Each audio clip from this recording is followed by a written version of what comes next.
Welcome to the AFC Shakedown, brought to you by the Mafia Sports Report, brought to you by Ace Per Ed and Sports Jedi Network. Welcome, gentlemen, to week 10 of the AFC Shakedown.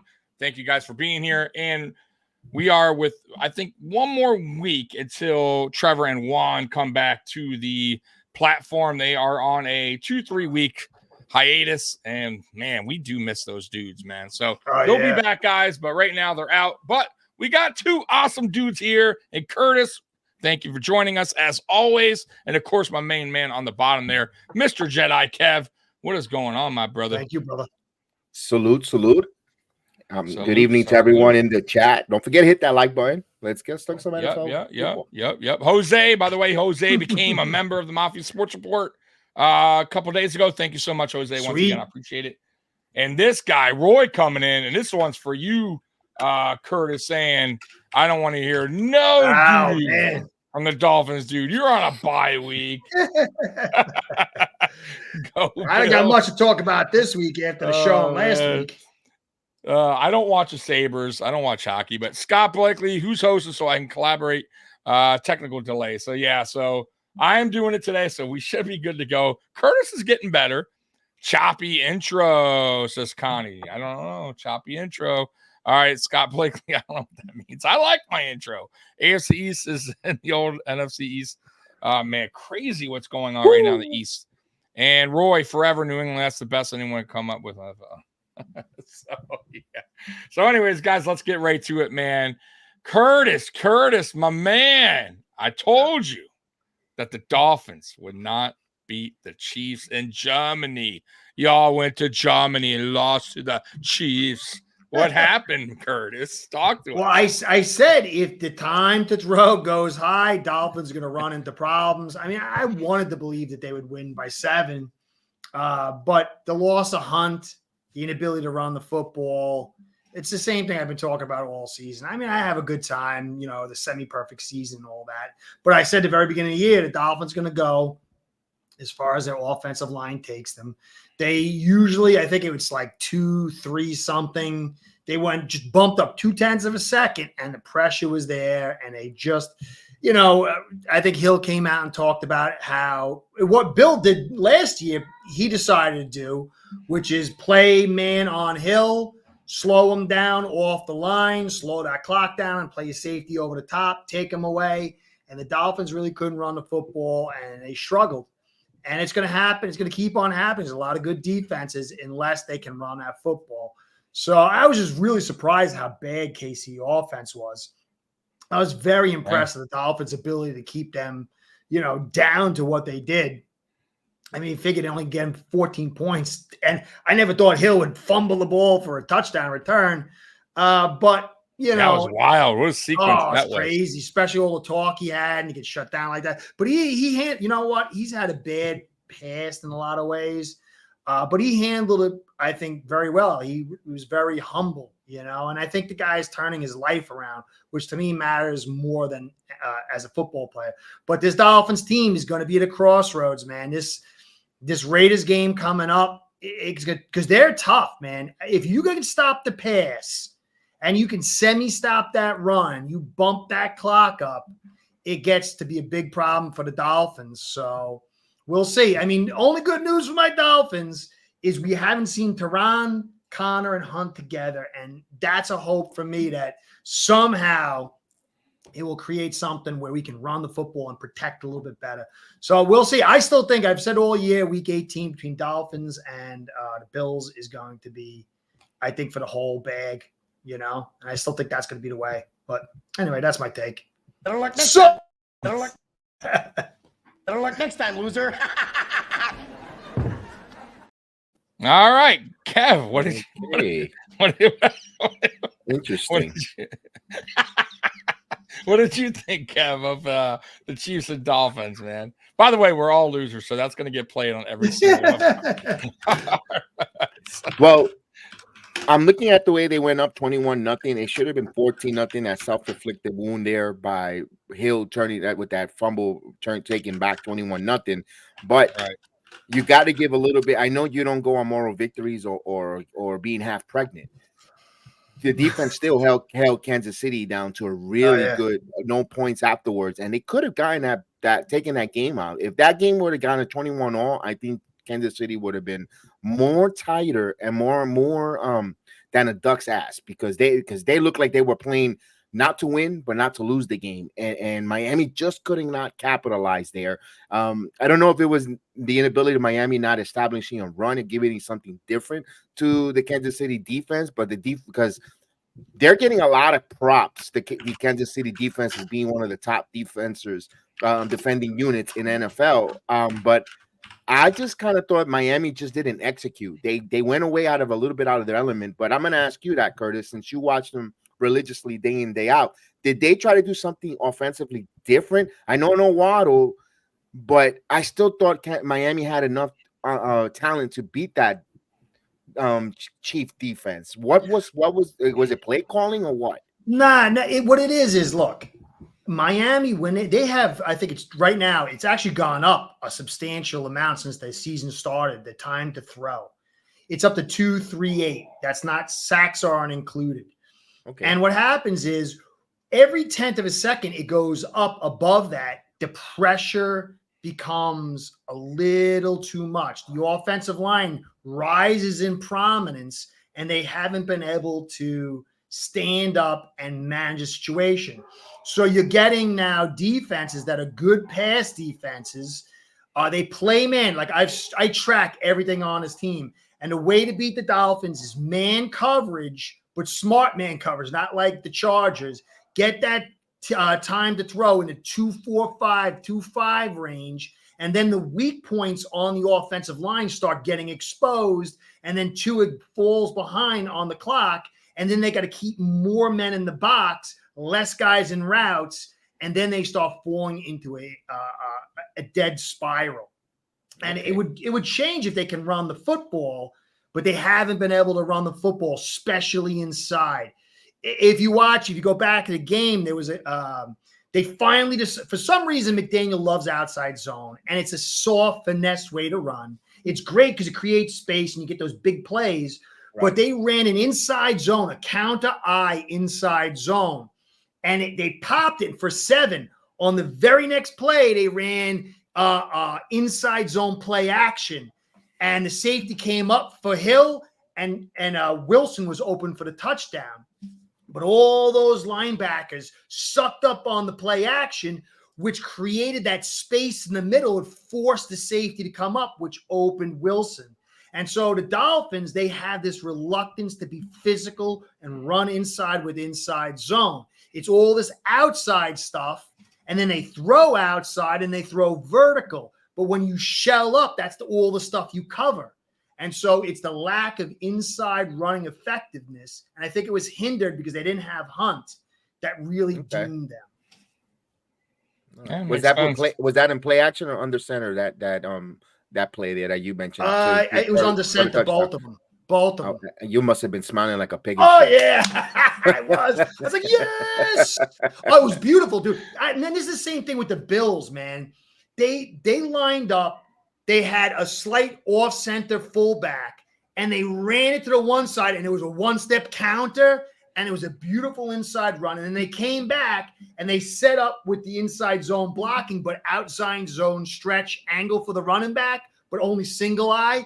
And Tommy and I were talking about it for 2 years now. It was legitimate play action, and it opened everything up. And, I cover the Bills when I can.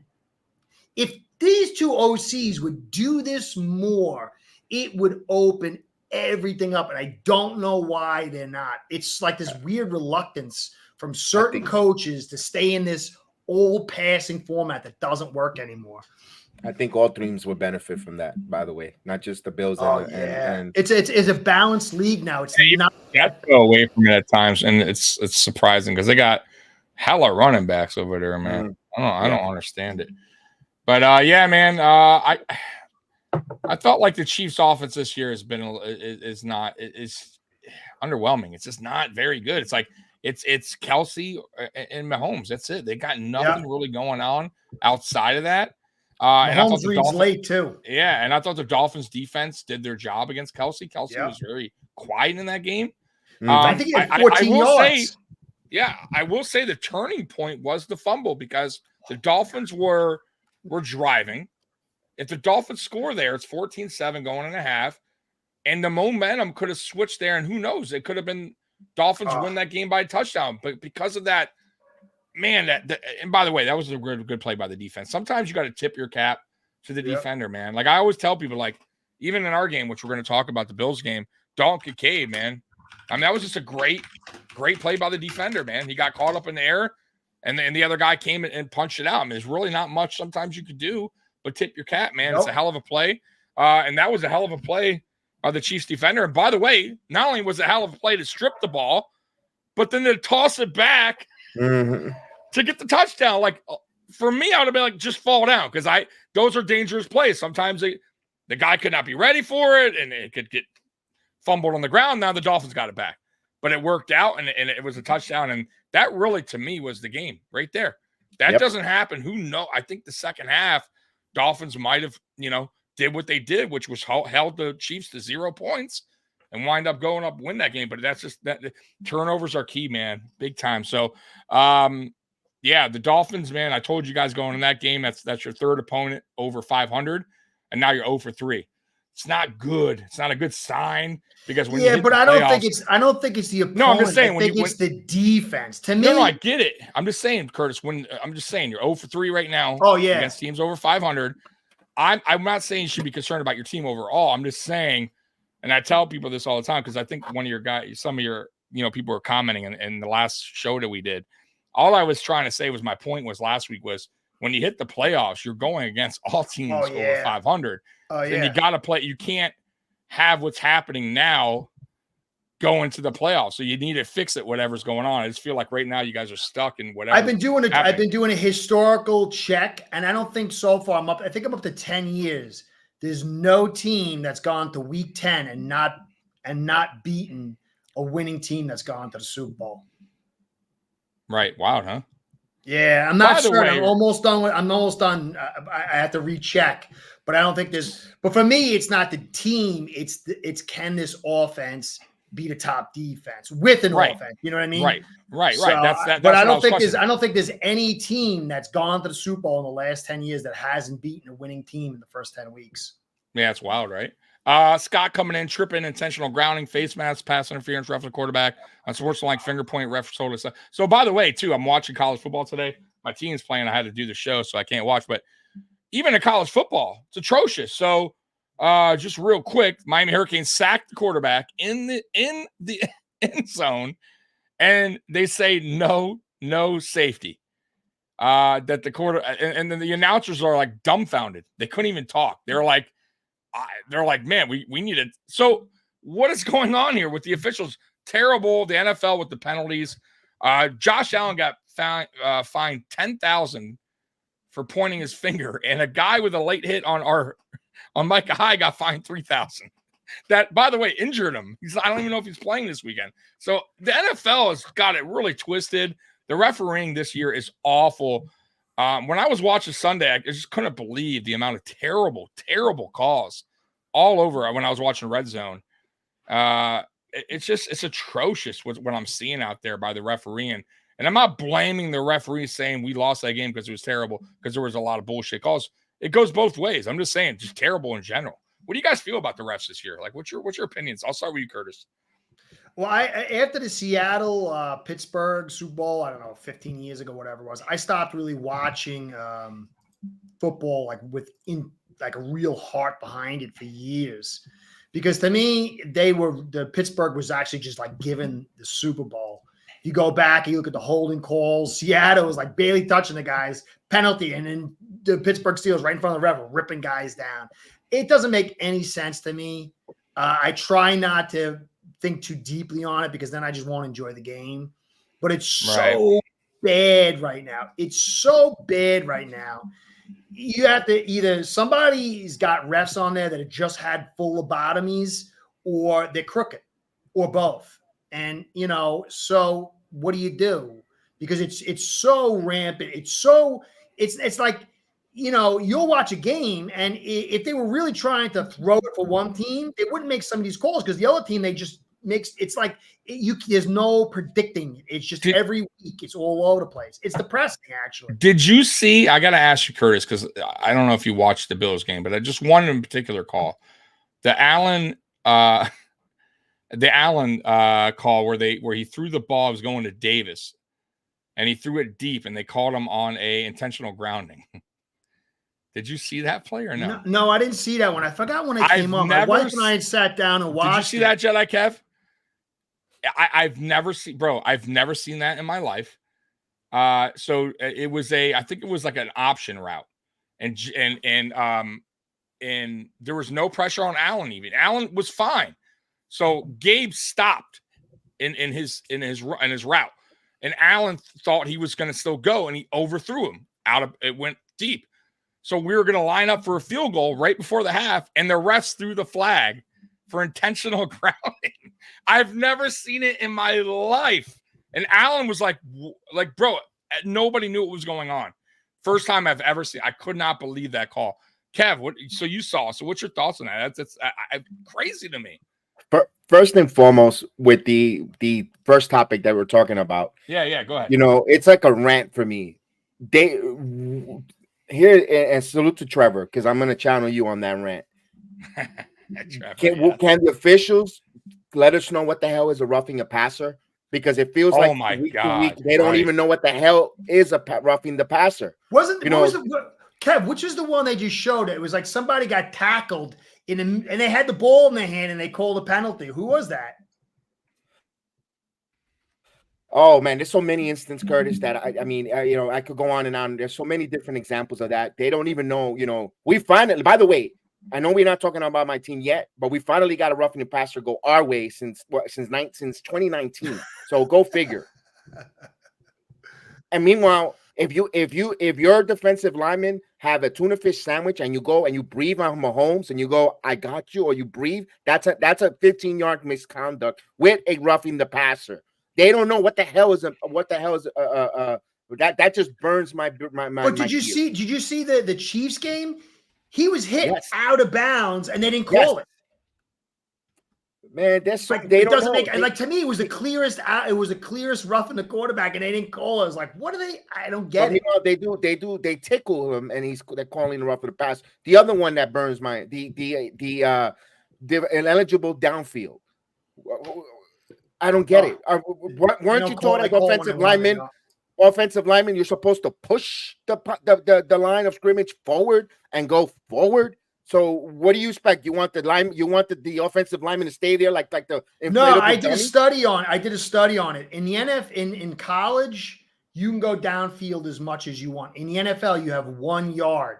But if you're engaged in a guy, you could drive him as far down the field as you want, as long as you're engaged. But like in my game, I think we played against the Patriots. We were 3 yards down the field, and they didn't call it on us. And then the Patriots guy was like 2 yards down the field, and they called it on him. It was really weird. So here's a penalty I gotta show two real quick, guys. Yeah, go. So here's a roughing the passer. Tell me I don't understand the call here. So if you could see it, here you go. Get there in time, and this is going to be a foul. He basically ran a straight line to the quarterback. Right there, he went to the quarterback. Quarterback still, it was in the motion of throwing the football. What is so he put him. Not only that, he put him. He didn't lay. He put his weight on him. He put Burrow's weight on him. Yeah. So I don't. Where's the call there? I don't. How's that roughing the passer? Call. That's a terrible. I don't. I'm so confused there. So and then here's the one, Curtis, that I'll show you real quick on this.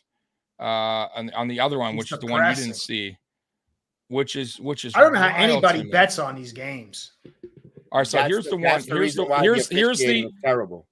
Right, so here's the one on Allen, which is the intentional grounding. So let me play that for you real quick. So here's Allen.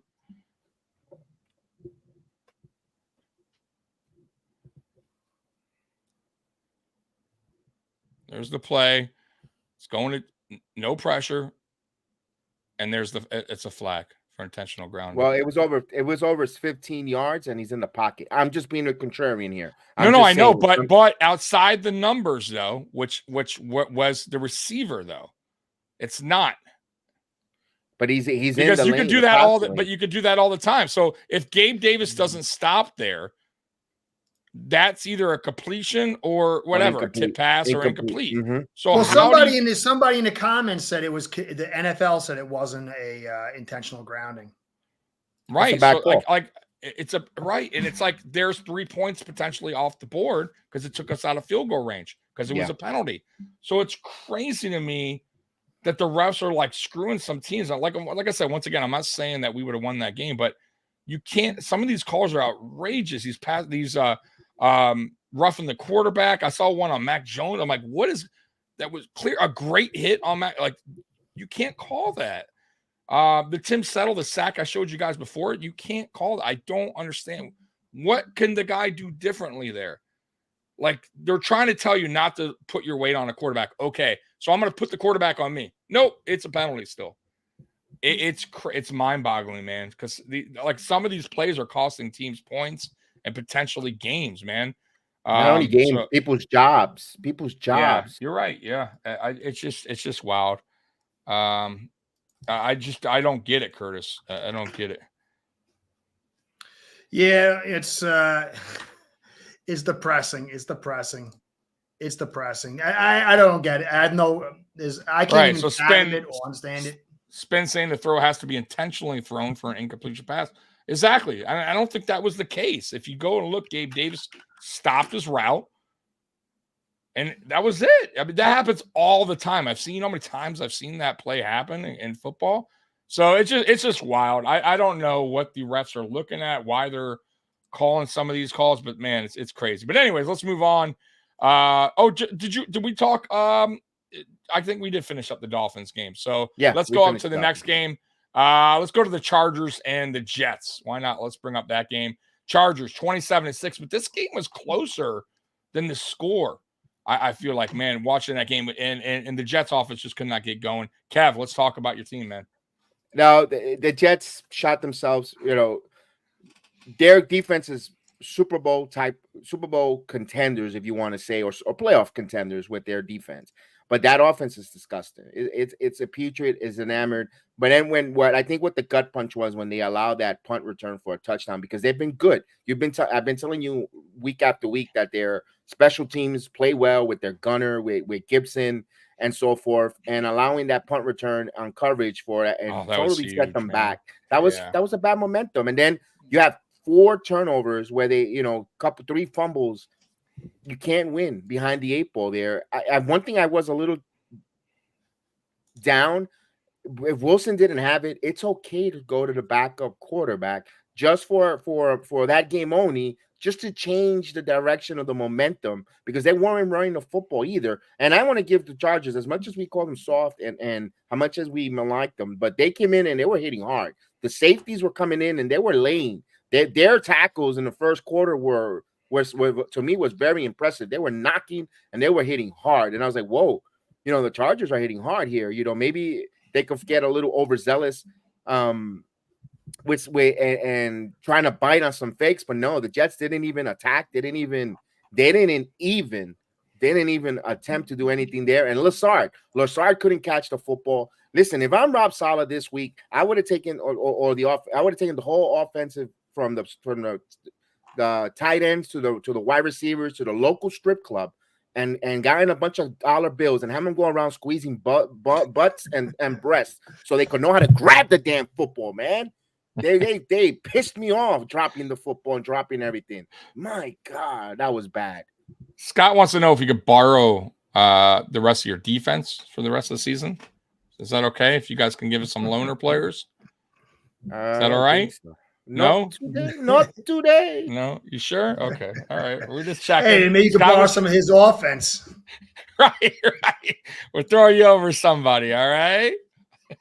Yeah. So Curtis, how'd you feel this game went with Chargers and Jets, man? I was really excited to watch the game, but then it was just fumble. And if you look at the stats, man, Zach Wilson had 263 yards. Herbert had 136. Yes. But it's those fumbles. He had 3 fumbles, 2 lost. Wilson, 1 fumble, 1 loss. They had 3 fumbles, but none were lost. Costly. None costly. Yeah, it was just I hate the Jets. I mean, I'm not gonna pretend like I don't, but I'm sort of feel bad for them. And I respect that defense a ton. It's I don't understand what Salah's commitment to Wilson is. It should be It's not him. committing to winning. Yeah, it's probably the GM, right? It's above even the GM. It's the owner, and they're and it's stupid. It's a stupid reason because Zach is supposedly Gunkel is the whoever CEO whatever of JetBlue, and it's a sponsorship deal, and he's got to get on the field. Has nothing to do with football. The stupidity that why he's playing. It's politics. That's terrible. Salah went on New York Sports Radio. You would be a monster. Yeah. They went on, and Michael Kay on New York Sports Radio asked Salah the question. Why? And he said, I plead the fifth. I got no answers. He puzzled him. And for him to say that, why not go to a backup quarterback for a spark? And he has no head coach doesn't have an answer. It's kind of telling you there's something above his pay rate. Well, guess what, Salah? If we don't make the postseason, you're not going to be the head coach of this team. And how far that the Jets could go with Zach Wilson under center, probably at 500, to be honest with you. And that's like everything going great. We'll probably be a couple games under 500. Wilson, if he plays the way he's playing, the way he showed on the Patriots game and last Monday night, and then we got the Raiders coming up. I know we'll get into that, but I'm really worried about the offense with the quarterback and the dividingness of the locker room. We saw that last year with Mike White coming in. They had Mike White t-shirts. They wanted to trust. Right, yeah. They wanted to trust Wilson again this time because Rodgers gave him the endorsement. But what we seen on the field is nothing's changed. It takes me back to I think it was 90. What year was it? 98, or I forget the year, but Rob Johnson, Doug Flutie in Buffalo, same thing. So we got Rob Johnson a big contract. Doug Flutie outplayed him, and everybody knew it. And then we get into the playoffs, and the owner made the coach at the end of the day put Rob Johnson in. It wasn't a coach decision. Everybody knows that now. And Rob Johnson, and we lost the game. That one, yeah. That's the Music City Miracle, by the way. Let me answer that one real quick from Hooked Up Joe. He says that the all line did he give him a chance? There was a couple plays that Zach held the ball way too long. Joe. He does. He also has some self-inflicting wounds there with him. Get the football out, and he's what Wilson's problem is if he's going to Garrett Wilson, everyone else he doesn't give zero cares about. Forget about the tight ends. Forget about going check down to his running backs. He wants that guy, and he's going to stare at them, and that's a disadvantage. That's not a growth in him as a quarterback. That's a lack of confidence. And then he's waiting for either Garrett to break out or whoever he's going to go with it. Then guess what? You got the linebackers on him like a white on rice, and then disaster happens. So yes, the offensive line contributes to it, but it wasn't all the O-line as all. He just holds the ball a little too. Yeah, you got to know your clock. You got to know your the clock in your head. That's what all good quarterbacks know. They have that certain time. Yeah, if you don't got it, man, you're gonna get tore up, boy. And these dudes are gonna hit you and make you pay for it.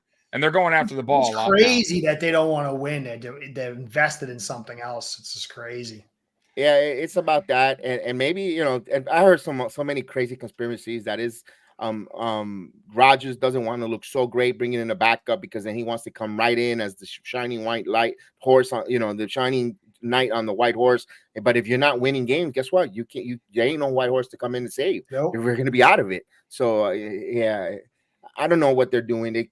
Trevor Siemian, he's not, but can he be better than Zach Wilson? Possible. Yeah, probably. I mean, it's to me, it's like if you have a defense like this, just don't cough the ball up. If you can just do that, just don't cough the ball up, wait for the moment, make a couple of throws, run the football, and that's it. I mean, 136 yards and like 50 yards in rushing, and you lose 27 to whatever. Now the running plays look predictable. Like team scouts, this league, they're very smart. These advanced scouts are smart. They're great. And you're running the same thing. You can't be a one-trick pony. You got to evolve.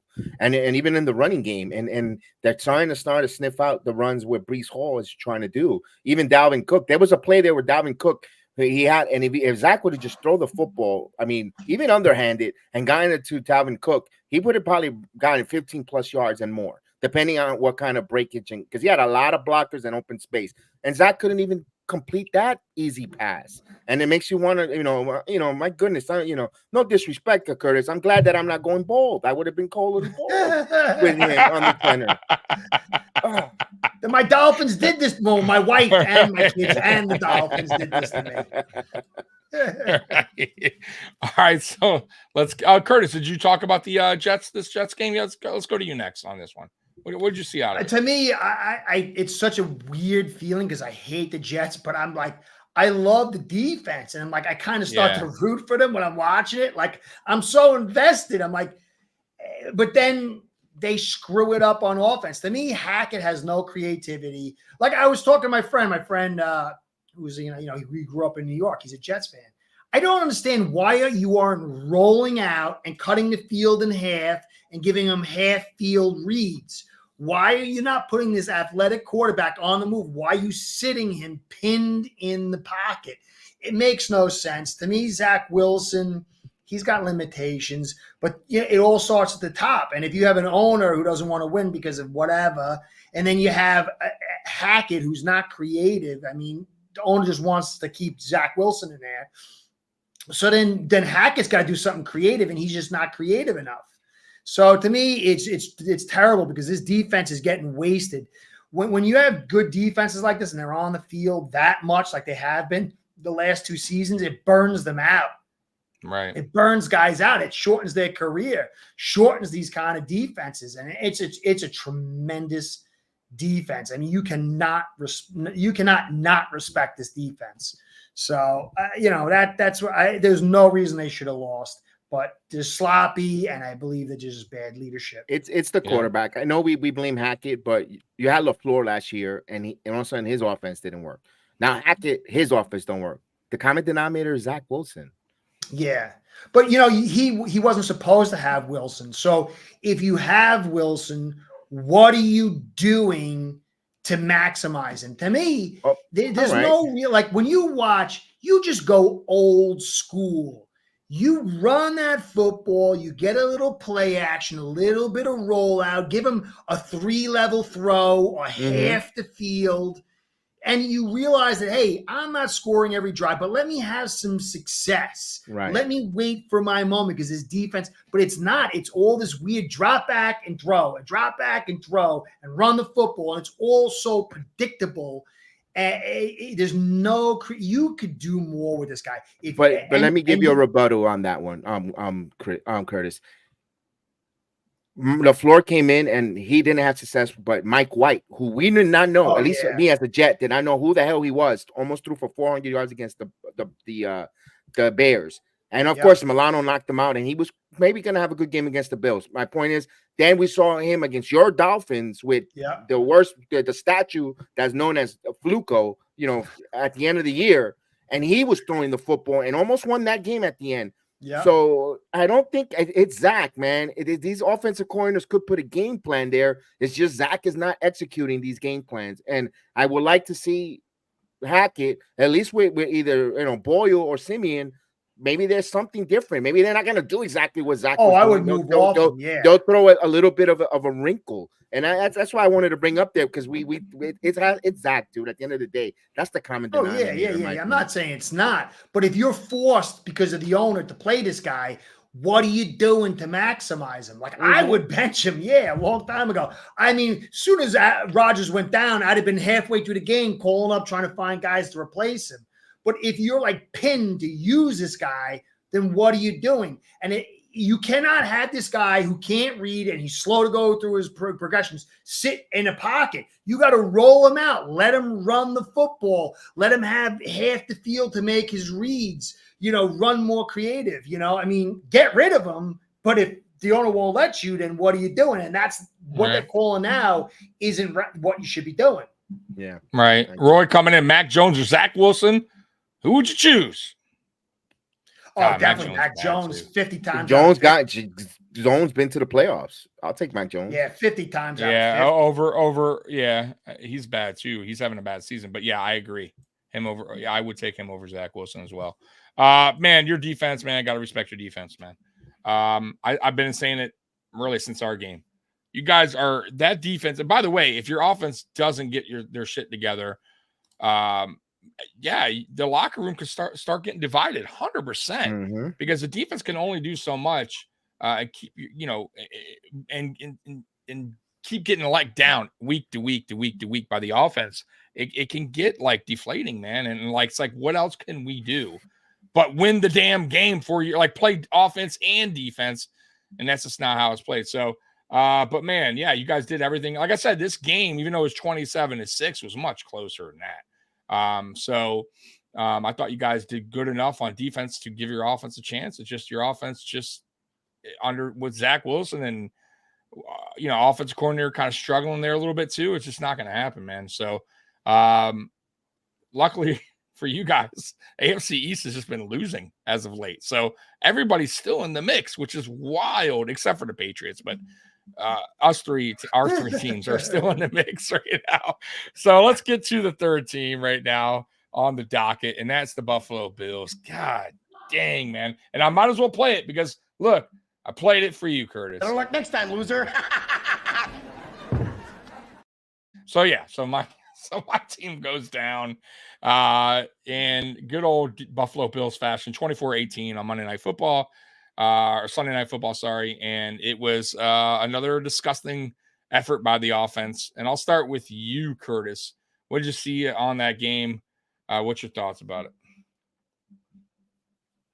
You're muted, Curtis. You're muted, buddy. I mean, hey, I got the dogs in the back over here, and my wife yelling at me, so I got to mute the thing, and then I don't have the memory to unmute myself. Anyway, so it's the same thing as Dorsey is just, he's a nervous guy. He doesn't like to play physical football.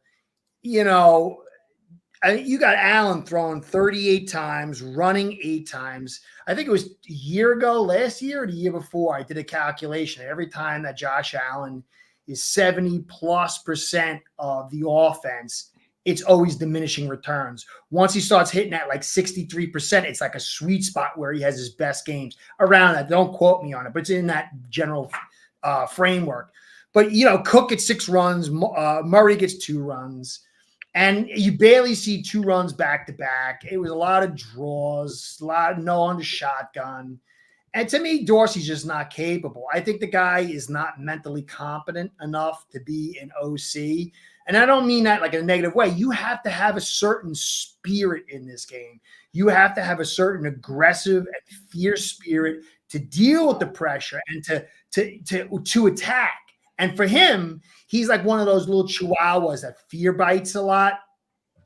And his thing is just give it to Allen, throw deep. We got to score. We got to score. And then when it gets worse and worse, he starts getting more frantic and he just gives it more and more to Allen. And it goes back to the same thing. He's so predictable. And I do think that from a psychological standpoint, he's weak. And he doesn't have the intestinal fortitude to play the offense that this team needs and that this team would, if it ran it, would make it like unbelievable. Like, who would have did to my Dolphins? I mean, we were missing some guys, but that was like a beautiful game plan. He should just repro that week to week. And then literally the next week, he goes Jekyll and Hyde. But most of it's Hyde wearing a dress, It's just, right. I don't know. That's my take. This is a tough team. Bengals are a tough team, but. Yeah, but we're playing. The Kincaid fumble hurt. Yeah, that was rough. Lost, whatever. Yeah. But it hurt. But I think it just comes back. You can even see Allen. He just has this like zombie look now. It's just like he's just going through the motions. And I think it all stems from your leadership. Shaky bones. I think it's more than just shaky bones. I think it's coaching all over the field. And that starts with your head coach down to Ken Dorsey, because he's ultimately the one that can make that decision to change OCs. And he's refusing to do that or having somebody else call the plays. He could have Brady. He could have Shula do it at this point. I mean, if you see that we're struggling offense week after week after week after week after week, and somebody said to me at my bar I work at, like, "Oh, Burrow has your number, the Bengals." I'm like, look, every team lately has our number when it comes down to our offense. Like, I get they're playing good against us, but what happened the week before and the week before and week before that? We've looked good really one time on offense, like Curtis said. That was against his team. Of course, against my team, it's got to be. We haven't scored over 30 since. Okay, it's been a nightmare. I think like Curtis says, it does start for me. It starts from the top. It starts with McDermott not understanding, and it goes back to him being a defensive-minded head coach too. That is starting to play a bigger role. Not understanding the offense and the struggles that it's really, really having on this team. And it's like crazy. I keep saying Ken Dorsey doesn't understand his players' strengths and weaknesses. It's so important as an offensive coordinator and a defense coordinator understand that. And he just doesn't get it. And I think he's using players and he's not using the players he should be using. And it's costing us, man. Right now we're a better up-tempo team. And when we go up-tempo, we score, and he goes away from it all the time. And it's so frustrating to watch. I'm not saying you go up-tempo the whole game, but if that's what's working, you kind of stick with what's working. And it's not. And it's just like 1 week it's this script, 1 week it's the next script. 1 week we run it 20 total times, and next week we run it 8 total times. We have no identity, and it sucks. We're going into week 10 and we're still lost on offense, and it's unacceptable. And that goes back to your head coach. And he should have made a change. And that goes back also to last year when he knew that there was probably a problem going into this upcoming season, when Stephon Diggs was clearly upset going into the offseason. They had the talk. And I think that's why McDermott and Diggs kind of got off to a bad start in minicamp and sent them home, because I think he wanted to know what was going to change in 2023 with the offense. And I think McDermott, like he's doing now with the media, is taking it personal. When he's asked about Ken Dorsey and if he's going to remain play caller, and he's getting kind of heated. And I could totally see Stephon Diggs asking him that, and he got heated, and he sent him home. And that's what happened, in my personal opinion. And look what's going on now. And by the way, Ken Dorsey wasn't even in the meeting. What meeting is this? In the offseason. Oh, in the offseason. Mini camp. It was mandatory. He was supposed to be there. They said he didn't show up initially, but he did show up, and he had a meeting with McDermott and the wide receiver coach. No offensive coordinator was in the room. And then McDermott and him got into kind of a fight, and he sent him home. Then McDermott went on right away and said Diggs didn't show up to camp, even though he was there. So then the whole story broke out that Diggs didn't even show up. And then Diggs was like, what the fuck? I showed up. So then there was there's a lot more to the story. And I once again, man, it goes back to McDermott as a head coach, year 7. And I just think a lot of mistakes are being made, and he's not going to get replaced. He got extension already to start the season. And I think it's a shame, man, because I like what he's done for the team. I think he's turned his team around. You got to give him his dues. But I think every coach at every level, any kind of sport, has a ceiling. And I think he's reached it. And I think he's taken as far as he can go. And I think it's time for a new voice. And that's how I feel about this team. Now, I hope to eat crow. I hope this team goes on and wins the Super Bowl with McDermott. And I come back to it and say, hey, I apologize. He's the man. But I just don't see it right now, guys. Year 7, this team's going backwards, in my opinion. Can't have that happen. And it's been going backwards since 2021, in my fair opinion, since the 13 seconds. I think that's fair to say. So anyways, Jedi Kev, what do you think about the game? Yeah, the Bills' inability of running the football, establishing the run, or at least a threat that way they did not. Teams don't fear the running game of the Bills. All you got to do is sit back, and you're going to get delicious turnovers from the Baker behind, and he's just going to keep throwing turnovers. Now, I go back to that conversation or that between the head coach and Diggs. Do you think that they changed their philosophy and they're more pass happy to cater to keep Diggs going with the passing game instead of running the football? Because it's 10 weeks now, and Buffalo really doesn't strike you as a running team. Run first pass where they have the ability to do that, and they're just you know what, you could play swap zone and keep everything underneath you, and don't give up the big play to Diggs and so forth, and you have a chance against the Buffalo Bills. So maybe it is the head coach changing a little bit with that conversation. Maybe upper management came in here and said we have to keep Stephon Diggs. Remember, this is a players' league still. I know coaches still rule, but it's still a players' league, and the proof is here in 10 weeks. We're talking about your frustration is the inability of running the football. And guess what? The weather's getting colder. It's getting more. It's going to get uglier. And if you haven't established the run to put away a game, I don't know how Especially far. if you're in You got to be Buffalo. worried. So what's funny though about that, and I will say to kind of stick up a little bit for Ken Dorsey, even when Brian Dable was here, guys, I hate to break the news to you, we didn't run the ball either. Like, we were a bad running team with the genius of Brian Dable here as OC. That, and many people want to act like he was like, our offense was so stellar. It was good, it was better, but we still didn't run the ball. We still went into games where it was 35-mile-per-hour winds with snow, and we ran it and we passed it 50 times. Like, we do the opposite of what should be done. And it continues on with Ken Dorsey. It's like it just follows along. Like, we could go against a team that's ranked dead last against the run, and we run it 5 times. Like, it just doesn't. I don't understand. It doesn't make sense. But we go against the grain every time. And it's also like, I kind of feel like this offense right now as well. It's just like McDermott and Dorsey have this thing where there's like, hey, we're going to keep sticking with it. We're going to keep sticking with it. It has to work. It's going to work. I think it'll work. One day it'll work.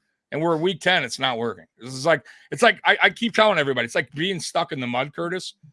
And McDermott and Dorsey's outside telling Josh Allen, just keep on with the gas while the car's just sinking and sinking, instead of going, oh shit, maybe we need to think about this and change it up. And this might get us out of the mud. But no, they want to just keep on going with the foot on the pedal. And it's not working, clearly. And I think teams, by the way, Curtis, it's funny because we've gone against a couple teams now, a few teams that have said this. They said, what you see on the game plan is exactly what you're going to get from the Buffalo Bills offense. Really? They said that? Yeah. The Giants defense said that. And also, if you go back to last year, I think was it last year or the year before, when Josh Allen threw an interception against the Cardinals in the end zone, and what's his name said, they only have a few looks. Like, I saw exactly on tape. I think it was Peterson. So I knew that's exactly what I've been saying for a while. So it's just like that's my point. So if it's predictable, they're seeing it on film, and you're not game planning for that specific team, and you're just throwing out the same offense week after week after week, you're gonna get burnt. You're gonna. So that's why I kind of don't mind the up tempo, because the up tempo, no huddle, is really on the quarterback making the decisions, not so much the OC calling in the plays when it's up tempo and no huddle. So I kind of want to see that a little bit more. And I think Josh is more than capable of doing it. It's his year 6. He's not a rookie anymore. I think it's time to let Josh have a little bit more control of the offense too. But that's how I see my team. By the way, we did miss one game, guys. And it was the most exciting game, the Patriots game against the Commanders. I think you guys had Commanders winning, right? And I had it competitive. I did take the Patriots, but I thought it was going to be really down to, like, it was really competitive game. It wasn't going to be that blowout. I didn't think it blowout either. I think I had like 2013 or something. I think you made fun of me saying the Patriots were going to score 17 or something. Didn't you make fun of me over that, Tommy? Whoa, whatever. Okay, they scored. They said, you said I'm giving them too much credit or something. Well, they scored the average 13. I mean, it's not a whopping 4 big points, but they still lost, Curtis. You did pick the Patriots to win, and I told you the Commanders would win. So how do you feel that game went? I know you probably didn't watch it, but you can pull up the stats real quick. Good old Mac Jones, 24-44, 220 with 1 touchdown, 1 interception. Sam Howell, by the way, had himself a decent day, 29-45, 325, 1 touchdown, 1 interception. Yeah, I was, was as usual Mac Jones, that his pick self, that's like what he did. I watched some of the game, I did, but then I just got frustrated because it's an ultra frustrating offense. What did he have? Interceptions, fumble. Yeah, it was the 1 interception. That defense is a little bit bad, even with the loss of Young and Sweat. Man, they're still pretty good. Howell is actually playing pretty good. I can't complain about it. They seem to be better, but Patriots are just, I don't know, man. I think we might actually end up seeing Belichick getting fired. I thought they would win this one. I thought they would bounce back, but I don't know. I think Did you- this team's dead in the water. You see that video floating around, guys, of Belichick with no shirt on, no shirt. Is it really him? Because they were saying it wasn't. I don't know. They're saying it could be. It's just so funny that they're killing this guy. Who cares? I mean, know. Stevenson averaged 9 yards a They're just carry. looking for something. It's just so funny to me. Crazy. Yeah, you know what's weird? Steven, they're just not using him right though. Throughout the year, they used him this game, but throughout the year, I felt like, man, New England is just their offense is weird, man. Like I thought Stevenson would have a much better year and be used a lot more with this offense, and I thought their 2 tight end set would be used much more too with Gesicki, and they just are not. They're still. I don't know what they like. You're talking about a team with no identity on offense, man. They're just. I don't know what they are. Like they're just all over the map when it comes to their team. Now, grant you, they look like the fucking, the St. Louis Rams against the Buffalo Bills. But should I, Kev, go talk to us about this game? No, it's just plain and simple. Patriots are not talented enough to win games like that against the Commanders. The more talented team won. Like you said, if I ask you, what does the Patriots do well? They're not they're just well coached, pure and simple. But you need players. This is a players' league. You don't have the players to execute your game plan, no matter how well coached you put them in there. If they're not talented, they're going to lose. And that's what we saw there with Mac Jones. Like we were just talking about their offense, ability to make stops, and in Washington, I think Ron Rivera is kind of coaching for his life too. So it's yeah. I think he's canned goods. I think so too, because I think Bieniemy is going to be surprised he's even lasting that he's going to be the head coach there and for Washington. I can see Bieniemy finally getting his head coach opportunity, and Bieniemy is coaching to try to take that job away there. So there's like a civil war with the Commanders going on with them, and basically that's all I got to really add, because I had it in the background. They showed it locally here where I'm at, but I just had it as background noise, to be honest with you. Yeah. Like I said, man, I told you guys the Patriots offense are just I think they're one of the worst, if not the worst, in points per game. So I didn't think they would win this game, even though the Commanders lost a lot of key pieces on defense, but it wouldn't matter against the Patriots team, against their offense. You don't need to have the best defense to stop that offense. That's really just who knows what they are. I think you could actually see a fired Bill Belichick by the end of the year. Yeah, I was going to ask you that next. What do you think it's about time for the Patriots to move on? I know it's so tough because a lot of people are like, Belichick is a scammy dude. So either A, they're tanking a season to get a top quarterback, right, and that's the plan, or they're just screwing it up, and then he gets fired. So I don't know which it is, because him and Kraft, they're scammy, dude. They would purposely throw the season to get that top quarterback, and just retool and go, but I don't know. Because there's so many injuries and so many bad throws. I think he's sick of Mac. Yeah, of course he is. Of course, they haven't had a good quarterback since Tom Brady. Let's be real. They've been searching since it's been Mac Jones, so he's not the guy. How the hell did the Pats put 20 on us? Because we're the Buffalo Bills, and that's what happens. So I don't know what to tell you. We do shit like that. Like, it's craziness, man. But Scott's saying we're going to be 8-9, and then I like Spin up here saying 13-4 though. Spin is confidence. I like that. All right, so let's get on to this week's games actually. So we'll start. I guess we'll start with the Patriots. So Colts 4-5 against the Patriots 2-7. Curtis, how do you feel this game's going to go? We'll run it through it real quick. What's your score prediction as well? The Patriots, you said? Yeah, Colts at Patriots. Oh. And it's actually 9:30 Colts are going to win morning. 20. It's in Germany. It's in Germany, Curtis. 23, your hometown. 23-14. Colts? Yeah. In Germany, your hometown of Germany. Yeah, but didn't do good for me with my Chiefs game. So 23-14, Colts win. All right, Jedi Calf, go ahead. Yeah, I think the Colts win there. I think Gardner Minshew will be ready. He'll be throwing the football there. It's going to be a game where the Patriots not going to score again. They'll probably get a couple 13, and I see the Colts probably put 24, 13, 24, with a couple field goals there. Nothing 9 o'clock, just something there as again, it's just going to be noise in the background for me. Not interested. Yeah, so I'll go really close to what you guys are saying too. So I'll say I think the Colts have a decent, not decent. I think they have a really good running attack right now with Zach Moss. Believe it or not, Zach Moss came out of nowhere. He's playing really good football right now. I think he's the Hey, didn't I say he was pretty good? Yes, you did, but he wasn't. He might shine. I will say this though for Zach Moss, to give him credit, I think he's some players take a bit to actually start to play a little better, and I think not with me. I had him running 2 years ago. Yeah, he's great with us. So, but no, give him credit. And they got Jonathan Taylor too, which is crazy. Bills, you guys will get the Super Bowl. Yeah. Hey, but you know who else is running pretty decent? Devin Singletary over Houston had a good game too. So Singletary's a solid little player, man. So, anyways, I'll take the Colts 24-13. I think somebody else said 24. I said that.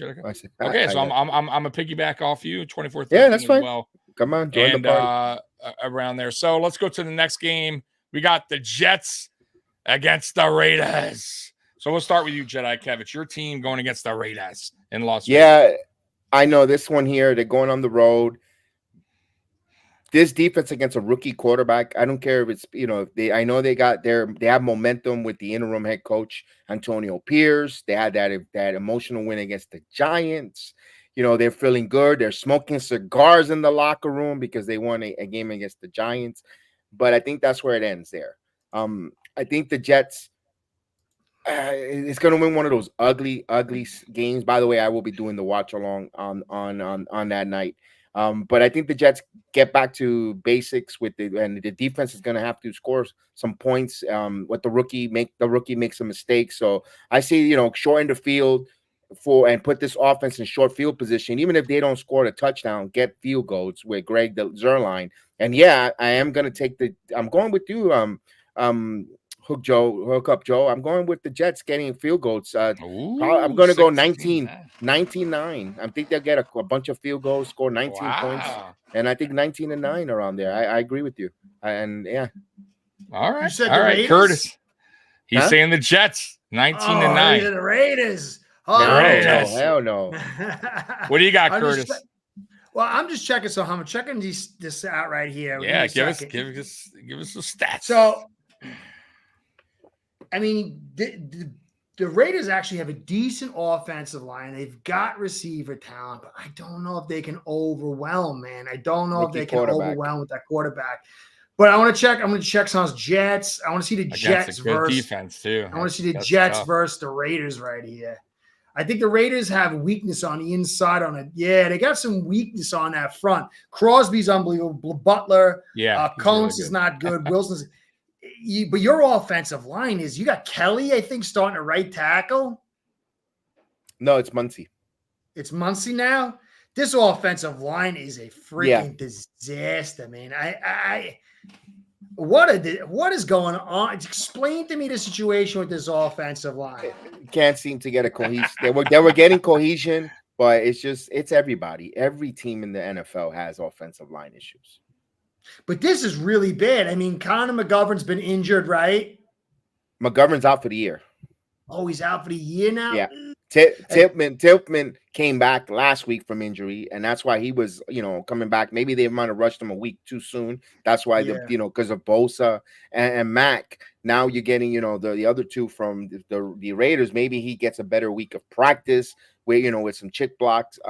Personally, why not use 2 tight end sets if you have, because you're not throwing it to Lassard. Lassard's dropping the ball like flies there. I personally would like them to activate Brown Lee. and have Brownlee out there as a wide receiver instead of Taylor, who they took out from the practice squad, one of those Green Bay bums that they bought, that they can't catch the football personally, because the kid is he was really good. If you watch Hard Knocks and you watch the preseason, Brownlee along with Gibson are some good wide receivers for the Jets. And I would like them to use them, but again, it starts with Zach Wilson.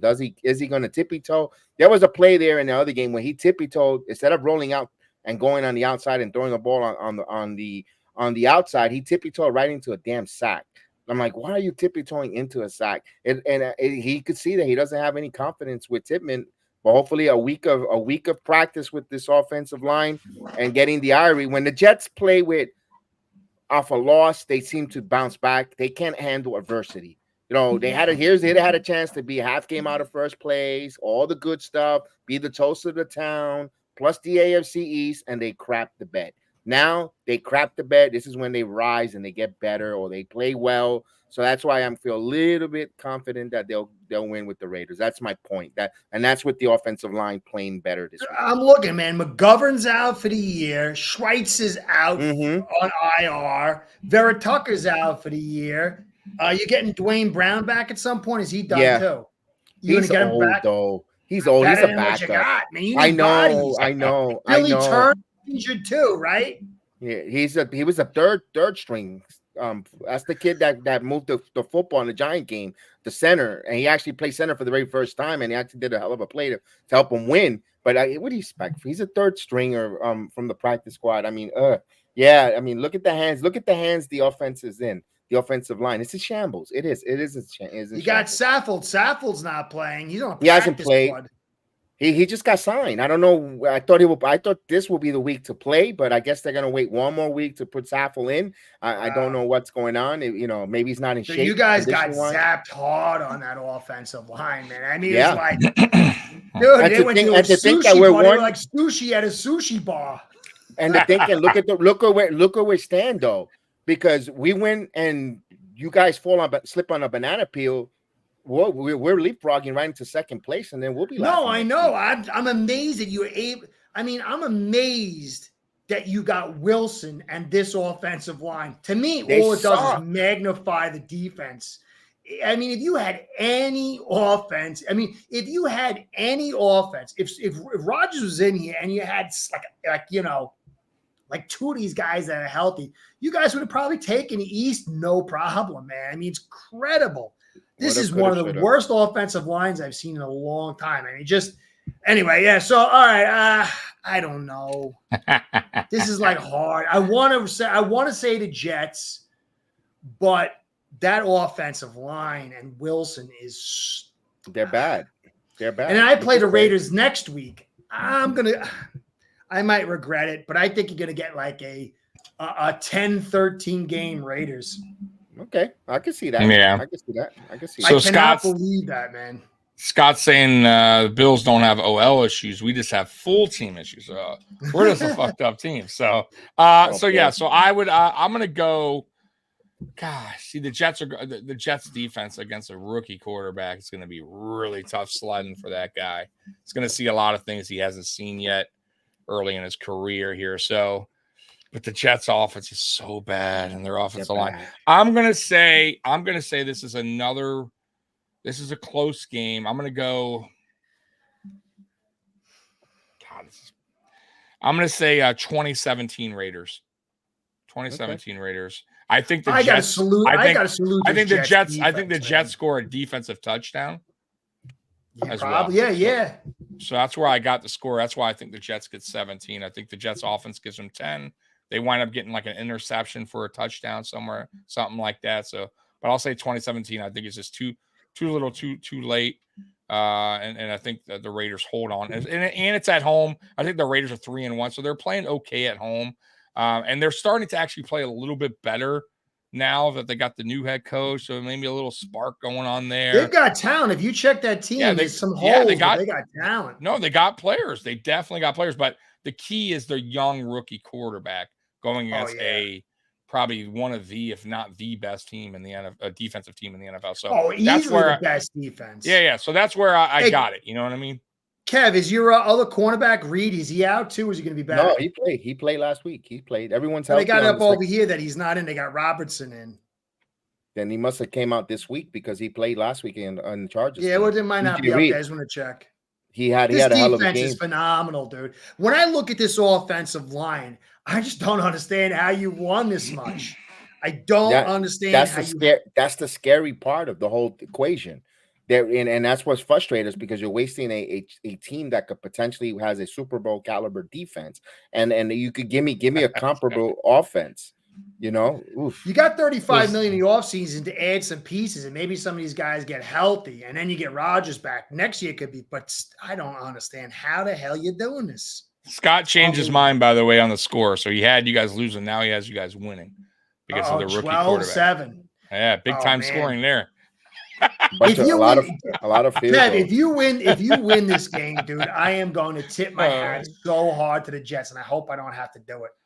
They'll be 5-4, and you're 5-4. You're another AFC team that you beat. Although that's why that game last week against the Chargers hurt, because it was not because they lost. It's they lost who they lost to, another AFC for tiebreakers, because everything is going to be sandwiched and altogether tiebreakers. And I don't think two representatives are coming out of our division. I think it's only been one this year. It might look how tough the North is. The North's got so many good teams. Yeah. All right, let's get to the last game and the most exciting Monday Night Football game probably of the year. Versus the bye. Dolphins versus the bye. The most exciting. We're gonna win, baby. We're gonna kill it. They'll still stay in first place for another week. The Broncos versus that's true. Fingers Broncos crossed, it's my Dolphins. You never know. Broncos, Bills. I have this as a must-win, by the way, for the Bills. But anyways, Curtis, go ahead. Curtis, your thoughts on Broncos, Bills, Monday Night Football. Well, this is your chance. Look, if you lose, forget it, dude. You're going to only win 9 games. It's a must-win. I mean, you're at home. It's Monday Night Football. You're 5-4 against the Broncos team that's gotten better, but they're clearly not in your class. You'd better win. I know Knox is out for a few more weeks. Yeah. But, look, I even gave Dorsey a little bit of leeway. I was talking to my friend who's a Bills fan from the game last week. I understand you had to go a little finesse. You couldn't really get too physical because Knox wasn't there. But the other tight end was in and Gilliam was in. And so I didn't know why you couldn't. I understood a little bit, but not to that degree. You got to be a little physical. This is a very bad run defense. And if you come out and you do what Dorsey does, you do what Dorsey, anything is possible, but you should be able to destroy this team. I don't understand you can't. I'm going to give it to you because I do think that the Bills, Dolphins, week 18 is probably going to be for all this, it's going to be for something big. It's going to, be a key game. So I'll say, 34-21. Bills. All right. Scott's saying Broncos, and he's a Bills fan, so Scott has his getting blown out. If you lose that, man, it is going to be woof. If the Bills lose an offense, still it looks inept. Does Dorsey get the boot? No, because I'm gonna tell you right now, Sean McDermott, there's something going on there with him and Dorsey. He's got pictures. He's got Dorsey's got some on. Pictures. And I don't think Dorsey's going anywhere, man. But I gotta say, man, it could cost him. I would say normally it could cost him his job, but I don't think so. I think the owners are just too caught up in the past and what he's done. And even if we just suck the rest of the year and Dorsey continues to call bad games, and I still think that he's safe. So, anyways, Jedi Kev, man, go ahead and talk about this game, man. Absolutely. First and foremost, let's hit the like button on the channel, please. Let's get the likes up and elevated. We really appreciate it. This game here, it's a primetime game. Broncos are coming across here up to Buffalo. Buffalo trending a little bit different. I mean, the schedule is getting harder. This is a litmus test for both teams, in my opinion, for the direction of both franchises. Broncos want to establish the first year of Peyton. Could they get dangerous? Could they start knowing the verbiage or the wording of the Peyton's offense? Maybe he got something was that way with Wilson, the other Wilson, if he's going to get into the offense, if there's a future in Denver and needs to start. That's a big statement game if the Broncos could go in and beat the Buffalo Bills. For the Bills, if they just gotta not be predictable on offense. If they could change something, give us something different, because a head coach like Sean Payton will exploit that and really take advantage there. Although I still don't think Buffalo is going to lose this game on home. They're at home on a Monday night. That place is going to be rocking. You know, the crowd, the atmosphere, the electricity in the air there. I don't see the Broncos winning this. I think it's going to be 27-17.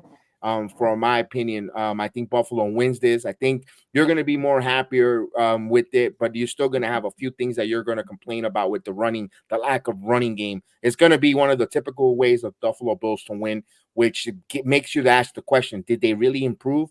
Or was it the level of competition that they played this week? So you're going to have the same amount of questions after this game. But you know what? Like I tell you guys, that never apologize for the wins that you get. So that's what I got for that week.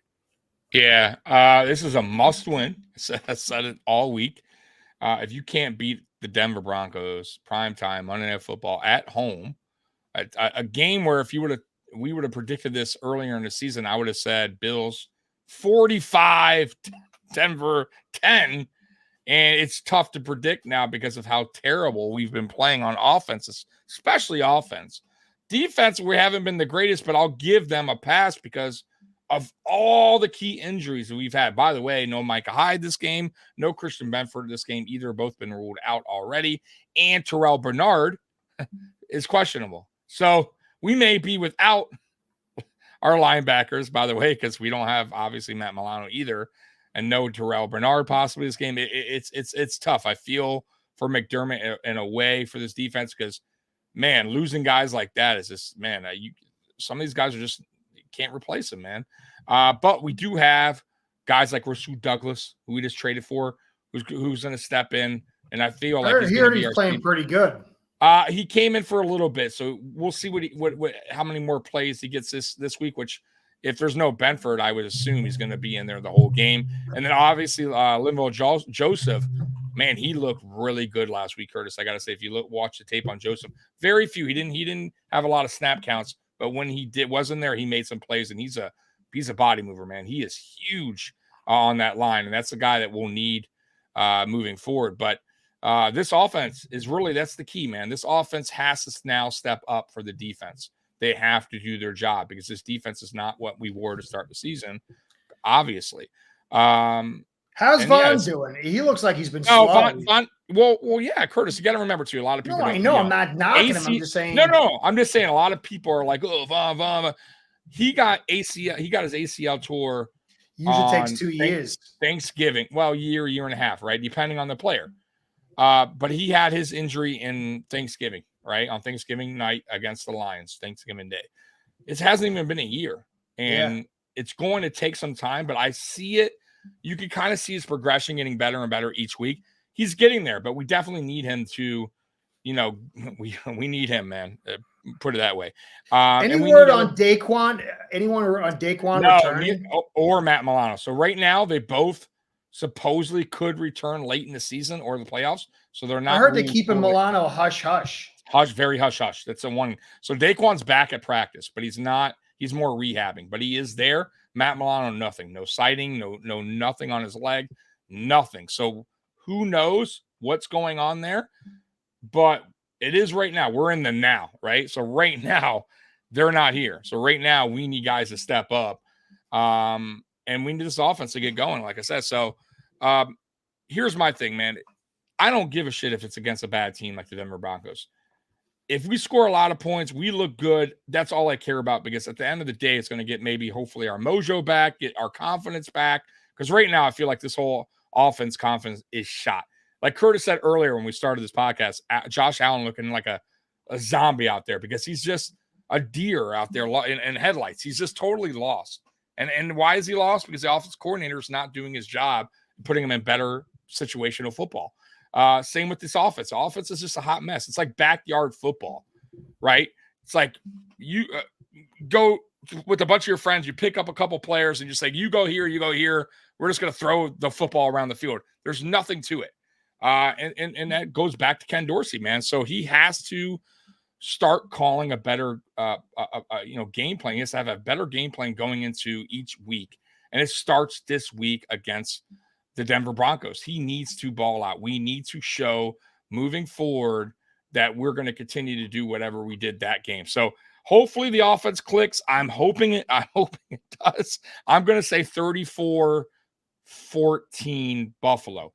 I think we finally cracked the 30 points. And we're at home. I will say this.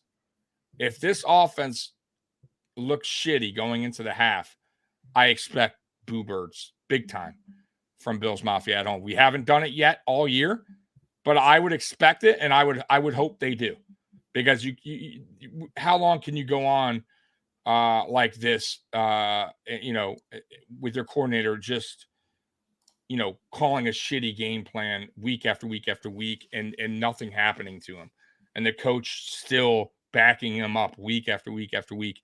It's very frustrating as Bills Mafia, especially people paying tickets. And by the way, tickets are like $400, $500. They're not cheap. So you're gonna throw that crap out there on prime time Monday night. It's like, I don't know, man. We deserve better. I think Bills Mafia deserves better, and hopefully this team can turn it around. I still have faith in him. We've done this before. Remember 2021, guys, and I'll say it again. We were, I think, 7-6 at the time.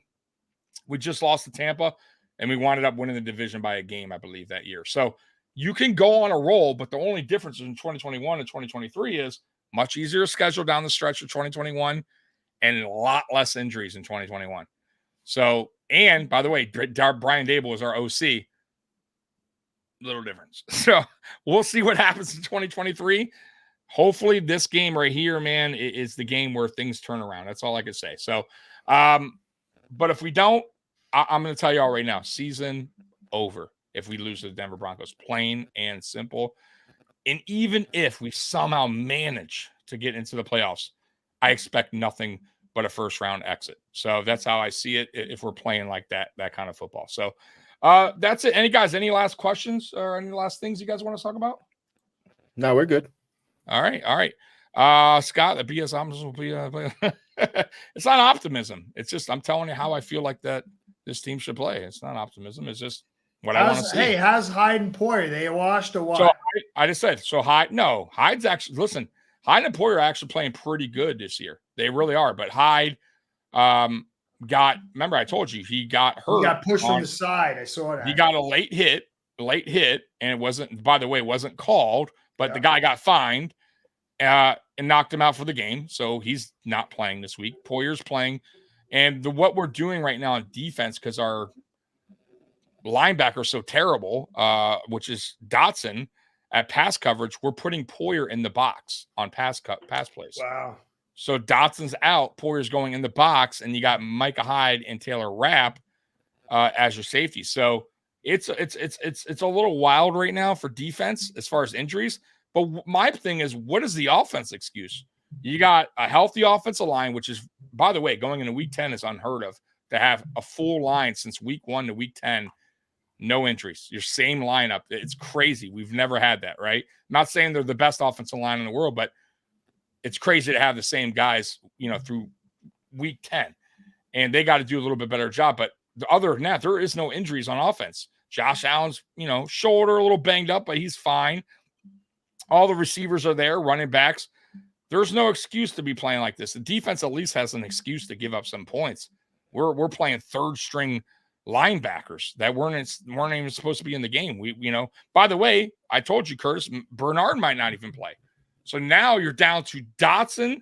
If Bernard doesn't play, no, he might not play because he has a concussion. So it's going to be game time decision. So it's going to be, if he don't play, Bernard, it's going to be Dotson and Dorian Williams possibly. If not Dorian, it'll be AJ Klein. Oh, golly, man. We can't catch a break. So that's where we're at right now. It's a banged up defense, man. That's I feel like they're keeping us enough in games where if our offense actually played better, we'd have won some of these games that we've been close. And we would have had a better record. We possibly would be in first. But because we're losing to teams we shouldn't, Curtis, here we are at 5-4. So we'll see. We'll see. But it starts Monday, guys. If we can't win, it's a wrap. Plain and simple. Here, So anyways, guys. here, so you can wipe your tears. I can't see it. Thank God. It's clear. It's clear. Thank God. It doesn't go through. It doesn't go through. It doesn't go through. Here. Let me see here. Let me see here. Okay. Okay. So guys, man, everybody that was in the chat tonight, man, we appreciate everybody that was here. Next week we will be on Sports Jedi Network for AFC East Shakedown, same time, 6:00. And then obviously the following week we will be on Ace Per Head, Curtis's channel as well. So, and then hopefully Trevor and Juan, or one of the two, will be back next week to join us to talk some Patriots football. Man, we miss those dudes, man. So anyways, guys, till next time, we love you. And as always, go Bills. I'm out of here. Peace. And I'll play the outro. Good luck, guys, this week. Same. Thanks. Later, guys. Bye-bye. See, Peter, he's too fast. You got to tackle me. It's B. You got to press B. I'm pressing B. He's too fast. Going over here? Going over here now? Never get tired.